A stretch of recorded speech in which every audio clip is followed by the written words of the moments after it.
Maging alisto para iwas scam. Ito ang paalala ng Department of Human Settlement and Urban Development o DSUD sa mga Pilipinong nagbabalak kumuha ng housing o condominium units. Ayon sa ahensya, importante na mismong ang mga buyer ay may alam at alerto upang hindi mabiktima ng mga scammers. Tungayan ang kabuuan ng balita sa aking report. Nagpaalala ang Department of Human Settlement and Urban Development o DSUD sa mga Pilipinong bibili ng bahay, lupa o condominium units, lalo na sa mga overseas Filipino workers o OFW na laging tiyaking lehitimo at may license to sell ang isang developer para hindi maloko at ma-scam.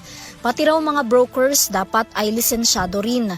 Ayon kay DSUD Senior Undersecretary Sharon Faith Pakis, marami pa ring naloloko o nai-scam sa mga illegal na bentahan ng bahay.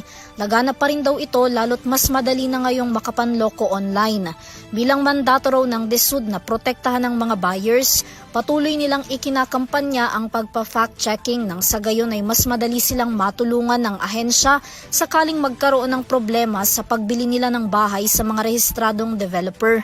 Kabilang din daw sa ginagawang proteksyon ng DSUD sa mga home buyers ang binuong Anti-Illegal Real Estate Practice Interagency Task Force na binubuo ng Philippine National Police o PNP, National Bureau of Investigation o NBI at iba pang enforcement agencies upang masawata ang mga real estate scammers. Meron task force ng Anti-Illegal Real Estate Practices. Ito po ay interagency.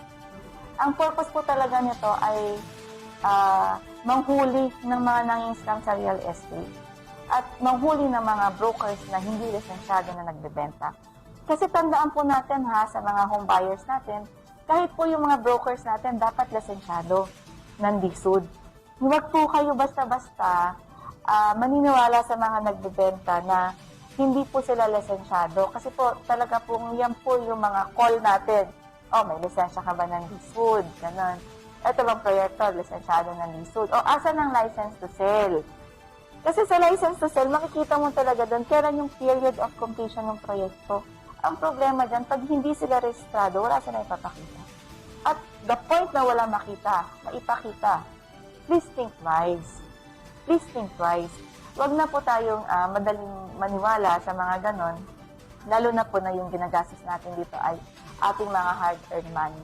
Binigyang diin din ni Yusek Pakis na ang mga transaksyon sa pagitan ng nagbebenta at buyer na nagaganap lang online, walang dokumentong na ipapakita mula sa DSUD tungkol sa binibiling property ay maituturing ng illegal. Facebook lang yan. Di ba kung messenger, napakadali po talaga mang-scam sa ganyan. Dapat po alam na natin na sa ating panahon ng digital stage talaga pong napakadaling mang-scam. Yun po yung amin. Kailangan po talaga yan. Maging vigilant din po ang ating mga home buyers. Bago ka naman maglabas ng sarili mong perang inipon, siguraduhin mo naman din na tama yung pinag-i-investan mo. Bagamat bukas at handa raw nilang tulungan ang mga home buyer na nagrereklamo sa kanilang nabiling property, limitado pa rin daw ito para sa mga rehistrado lamang na developer sa kanilang ahensya. Ang bawat housing project din daw kung sa subdivision ay dapat na may development permit mula sa LGU at kung condominium ay dapat manggagaling naman sa DSUD ang permit.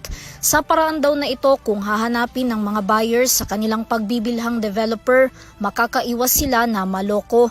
Samantala bilang bahagi pa rin ng task force ng DSUD na nakatutok sa panguhuli ng mapagsamantalang mga grupo o individual na patuloy ng loloko, mas pinalakas pa ni na NBI Director Melvin Matibag at DSUD Secretary Aliling ang law enforcement campaign ng ahensya para labanan ng iba't ibang uri ng real estate malpractices na bumibiktima sa mga Pilipinong ninanais makabili ng disente, maayos at abot kayang bahay.